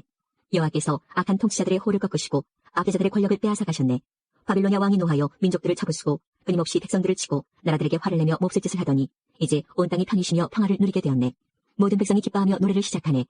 바빌로니아 왕의 일로 소나무들도 기뻐하고 레바논의 백향목들도 즐거워하네. 나무들이 말하기를 드디어 바빌로니아 왕이 쓰러졌다. 이제는 아무도 우리를 찍지 못한다라고 했다네. 내가 온다 하니 지하 죽음의 세계가 너를 맞으려고 들떠있다. 땅 위의 지도자들이었던 죽은 영혼들마저 너를 맞으려고 깨어난다. 민족의 통치자들이었던 죽은 왕들이 보좌에서 일어나 너를 맞이한다. 이 모든 지도자들이 너를 비웃으며 너도 우리처럼 힘을 잃었구나, 우리와 똑같이 되었구나라고 말한다. 내 영광이 죽음의 세계로 떨어지고 내 비파 소리도 함께 떨어진다. 구더기들이 내 밑에 침대처럼 깔리고 지렁이들이 내 몸을 이불처럼 덮는다. 아침의 아들, 오 새벽별이여, 내가 하늘에서 떨어졌구나. 옛날에는 세계 모든 민족이 내 앞에서 엎드려 절하더니 이제는 내가 땅바닥에 나뒹굴고 말았구나. 너는 마음속으로 내가 하늘로 올라가 내 보좌를 하나님의 별들보다 더 높은 곳에 두겠다. 또 내가 신들의 거룩한 산 위에 자리를 잡고 앉겠다. 구름 꼭대기까지 올라가 가장 높으신 하나님과 같아지겠다라고 하더니 이제 너는 무덤 속으로 죽음의 세계 밑바닥으로 떨어졌구나. 너를 보는 사람마다 너를 자세히 살피며 생각에 잠길 것이다. 그들이 말하기를 이 사람이 온 땅에 두려움을 몰고 왔던 그 사람인가? 나라들을 뒤흔들던 그 사람인가? 세계를 황무지로 바꿔놓고 성들을 멸망시키며 사람들을 포로로 사로잡아 고향으로 돌려보내지 않았던 바로 그 사람인가 할 것이다. 모든 민족들의 왕들이 전부 영광스럽게 묻혔고 왕마다 모두 제 무덤에 묻혔지만 너는 내 무덤에서 내어 쫓길 것이다. 더러운 오물처럼 너는 내던져지고 말 것이다.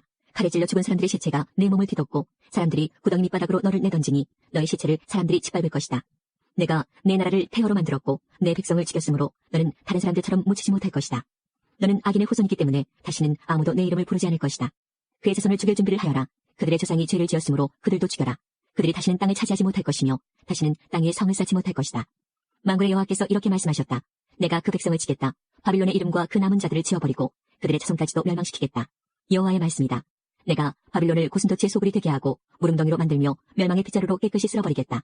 만군의 여호와의 말씀이다. 21장. 이것은 바빌로니아에 관한 경고의 말씀입니다. 광야에서부터 재앙이 불어닥친다. 내기부에서 불어오는 바람처럼 무서운 땅에서 올라오고 있다. 내가 끔찍한 계시를 받았다. 반역자들이 반역하고 약탈하는 사람이 약탈한다. 엘라마 공격하여라. 메대야 성을 에워싸라. 저 성 안의 모든 신음소리를 내가 그치게 하겠다. 그 무서운 계시로 인해 산모가 아기를 낳을 때 겪는 고통처럼 온몸이 견딜 수 없이 아팠다. 내가 들은 것 때문에 무서웠고 내가 본 것 때문에 두려움에 떨었다. 나의 마음은 갈피를 잡지 못하고 겁에 질렸다. 기분 좋은 저녁이 공포의 밤으로 변했다. 상을 차려놓아라. 자리를 깔고 먹고 마셔라. 지도자들아 일어나라. 방패에 기름을 발라라. 주께서 내게 이처럼 말씀하셨다. 너는 가서 파수꾼을 세워 그에게 본대로 보고하라고 하여라. 전차나 기마병을 보거나 나귀 탄자나 낙타 탄자를 보거든 주의 깊게 살피라고 하여라.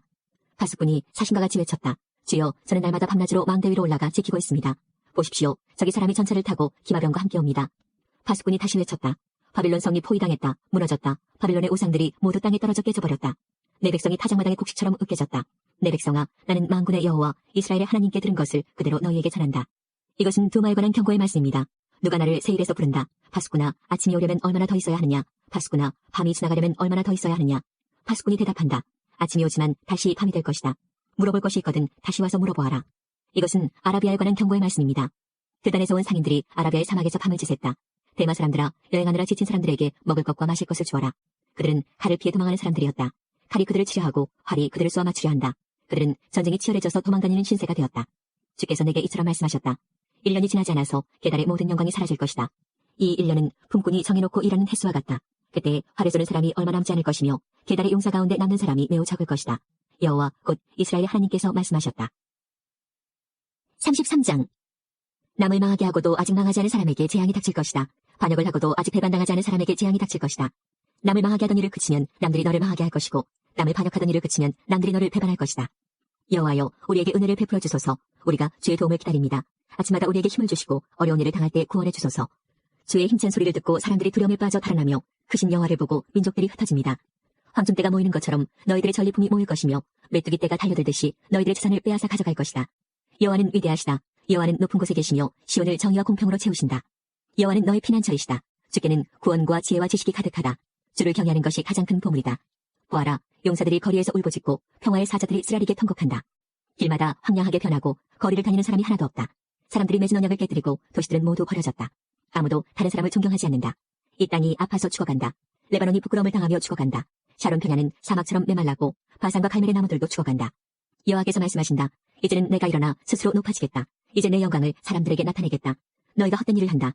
겨와 지푸라기같이 아무 쓸모없는 것을 생산할 뿐이다. 너희 호흡이 불처럼 너희를 태워버릴 것이다.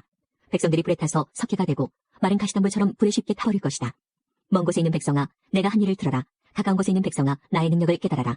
시온의 죄인들이 두려움에 떨고 하나님을 떠난 사람들이 겁에 질려 있다. 그들이 말하기를 우리 가운데 누가 이 멸망의 불에서 살아남을 수 있을까? 우리 가운데 누가 이 영원히 꺼지지 않는 불을 견뎌낼 수 있을까라고 한다. 의로운 일을 하고 정직하게 말하는 사람, 부정한 돈은 받지 않고 뇌물을 거절하는 사람, 살인자의 나쁜 계획에 귀를 막고 악한 일은 보는 것조차 하지 않으려고 눈을 감는 사람, 이런 사람은 안전한 곳에 거할 것이다. 높고 굳건한 바위 요새가 그들의 피난처가 되며 빵이 부족하지 않고 물이 떨어지지 않게 될 것이다. 너희 눈이 영광의 왕을 볼 것이며 끝없이 펼쳐진 땅을 볼 것이다. 내가 일적 두려웠던 일을 생각하며 셈을 하던 자가 어디론가 가고 없고 무게를 재던 자도 이제는 없고 망대들을 세던 사람도 없었구나라고 할 것이다. 내가 저 교만한 외국인들을 다시는 보지 않게 될 것이다. 알아듣지도 못할 그들의 말을 다시는 듣지 않게 될 것이다. 우리의 저기를 지키는 성 시온을 보아라. 너의 눈은 아름다운 안식처인 예루살렘을 볼 것이다. 예루살렘은 영원히 움직이지 않을 장막이다. 그 모든 말뚝이 절대로 뽑히지 않을 것이며 그 모든 밧줄이 절대로 끊기지 않을 것이다. 거기에서 여호와께서 우리의 전능하신 분이 되시니 마치 그 땅은 시내와 넓은 강이 흐르는 곳과 같다. 그 강으로는 적군의 배가 다니지 못하고 적군의 큰 배가 뜨지 못한다. 왜냐하면 여호와께서는 우리의 재판관이시자 입법자이시며 우리의 왕이시기 때문이다. 그분이 우리를 돌보며 구원해 주실 것이다. 너희 적국의 뱃사람들아 들어라. 너희 배의 밧줄이 느슨하여 돛대를 바로 세우지 못하고 돛을 넓게 펴지 못할 것이다. 여호와께서 너희가 가진 재산을 우리에게 나누어 주실 것이다. 심지어 다리를 저는 사람들까지 자기 몫이 있을 것이다. 예루살렘에 사는 사람은 아무도 내가 병들었다라고 말하지 않을 것이니 여호와께서 그들의 죄를 용서해 주실 것이기 때문이다. 34장. 온 땅의 민족들아 가까이 와서 들어라. 세계와 그 안에 있는 모든 것들아 귀를 기울여라. 여호와께서 모든 민족에게 진노하시고 그들의 모든 군대에 대해 노하셨다. 주께서 그들을 완전히 멸망시켜 없애버리실 것이다. 그들의 시체가 밖으로 내던져지고 그 시체에서 악취가 올라오며 피가 산 아래로 흘러내릴 것이다. 하늘에 있는 모든 것이 녹아 없어지고 하늘이 두루마리처럼 말릴 것이다. 포도나무 잎과 무화과나무 열매가 시들어 떨어지듯이 하늘에 있는 모든 것이 떨어질 것이다.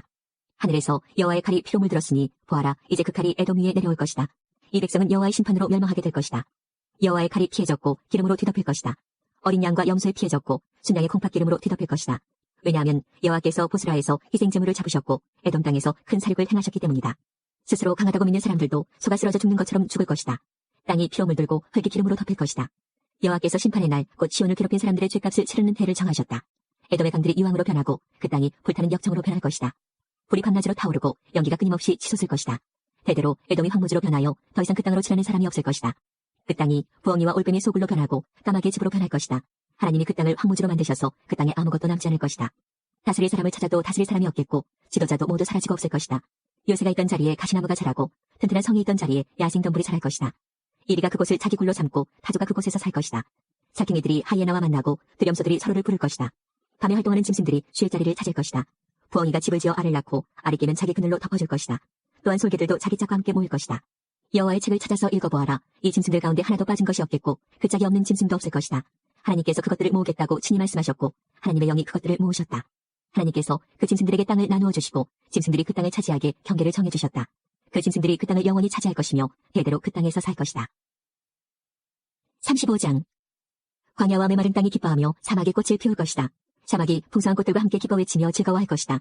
레바논의 숲처럼 갈멜의 산과 샤론의 평야처럼 아름다울 것이다.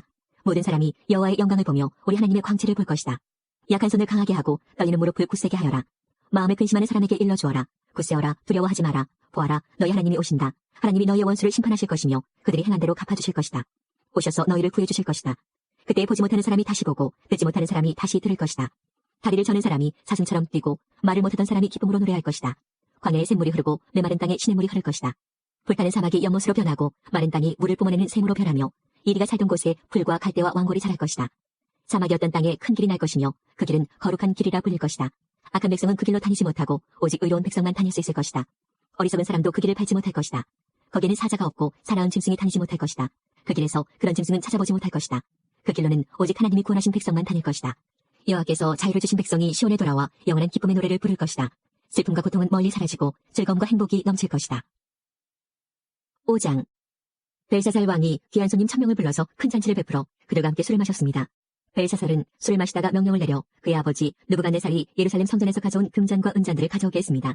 이는 왕과 지방장관들과 왕비들과 후궁들이 그 잔으로 술을 마시도록 하기 위해서였습니다. 예루살렘에 있는 하나님의 성전에서 가져온 금잔들을 내어오자 왕과 그의 귀한 손님들과 왕비들과 후궁들이 그 잔으로 술을 마셨습니다. 그들은 술을 마시면서 금과 은과 노쇠와 쇠와 나무와 돌로 만든 신들을 찬양했습니다. 바로 그때 사람의 손가락이 나타나더니 촛대 맞은편 왕궁 석고벽 위에 글자를 쓰기 시작했습니다. 왕은 그 손가락이 글자를 쓰는 것을 보았습니다. 왕은 두려움에 사로잡혀 얼굴이 창백해지고 다리에 힘이 없어져 무릎이 후들후들 떨렸습니다. 왕은 점성가들과 주술사들과 점쟁이들을 불러오게 하였습니다. 왕이 바빌론의 지혜자들에게 말했습니다. 누구든지 이 글을 읽고 그 뜻을 내게 풀어주는 사람에게 자주색 옷을 입혀주고 목에는 금사슬을 걸어주고 이 나라에서 셋째가는 통치자로 삼겠다. 왕의 지혜자들이 모두 왔으나 그 글자를 읽거나 그 뜻을 설명할 수 있는 사람은 아무도 없었습니다. 벨사살 왕이 더욱 두려워하여 얼굴이 더 창백해졌고 손님들도 당황하였습니다. 그때 왕의 어머니가 왕과 귀한 손님들의 떠드는 소리를 듣고 연회장으로 들어와서 이렇게 말했습니다. 왕이시여 만수무강하십시오. 두려워하지 마시고 얼굴에서 근심을 거두십시오. 왕의 나라에 거룩한 신들의 영을 받은 사람이 있습니다. 그는 왕의 아버지 때에 신들의 지혜와 같은 지혜와 명철을 보여준 사람입니다. 선왕이신 느부갓네살 왕은 그 사람을 마술사, 점성가, 주술가와 점쟁이들의 우두머리로 세우셨습니다. 제가 말하는 사람은 다니엘입니다. 느부갓네살 왕은 그에게 벨드사살이라는 이름을 지어주셨습니다. 그는 매우 총명하며 지식과 통찰력을 가진 사람입니다. 그는 꿈과 비밀을 말할 수 있고 아무리 어려운 문제라도 풀 수 있습니다. 다니엘을 부르십시오. 벽의 글자가 무슨 뜻인지 그가 왕에게 설명해 줄 것입니다. 다니엘이 부름을 받아 왕 앞에 나왔습니다. 왕이 그에게 물었습니다. 내 이름이 다니엘이냐? 내가 내 부왕이 유다에서 데려온 포로 가운데 한 사람이냐? 내 안에 신들의 영이 있다는 말을 들었다. 내가 매우 총명하며 지식과 통찰력이 있다는 말도 들었다.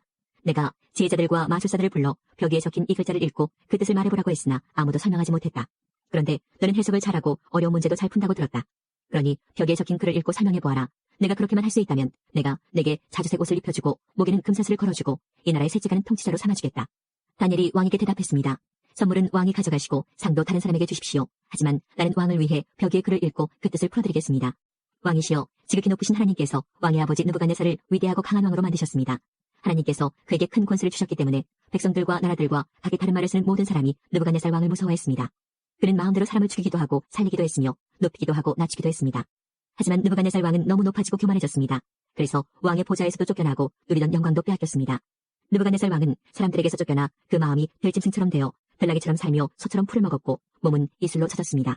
그러다가 비로소 지극히 높으신 하나님께서 인간의 나라를 다스리신다는 것과 하나님의 마음에 드는 사람에게 그 나라를 주신다는 것을 알게 되었습니다. 느부갓네살의 자손인 벨사살 왕이시여, 왕께서는 이 모든 일을 알면서도 마음을 낮추지 않으셨습니다. 오히려 하늘의 주를 거스르고 주의 성전에 있던 잔들을 가져오게 하여 귀한 손님들과 왕비들과 후궁들과 함께 그 잔으로 술을 마셨습니다. 그리고 왕은 왕의 생명과 왕이 하시는 모든 일을 다스리시는 하나님을 섬기지 않고 은과 금과 노쇠와 쇠와 나무와 돌로 만든 신들을 찬양하였습니다. 보지도 못하고 듣지도 못하고 아무것도 깨닫지 못하는 그것들은 참신이 아닙니다. 그래서 하나님께서 이 손을 보내셔서 벽에 글자를 쓰게 하신 것입니다. 벽에 적힌 글자는 메네 데겔 바르신입니다. 그 뜻은 이렇습니다. 메네는 하나님께서 왕의 나라의 끝날을 정하셨다는 뜻입니다. 데겔은 왕이 저울 위에 달리셨는데 무게가 모자란다는 뜻입니다. 바르신은 왕의 나라가 나뉘었다는 뜻입니다. 왕의 나라는 메대와 페르시아 사람들에게 넘어갈 것입니다. 이에 벨사살이 명령을 내려 다니엘에게 자주색 옷을 입히고 금사슬을 목에 걸어주고 그를 나라의 셋째가는 통치자로 세웠습니다. 바로 그날 밤에 바빌로니아의 왕 벨사살이 죽임을 당했습니다. 메대 사람 다리오가 세왕이 되었습니다. 다리오의 나이는 62세였습니다. 하나님께서 우리의 기도에 영광 받으셨습니다. 이제는 우리의 삶을 통해 하나님의 영광이 되시기 바랍니다.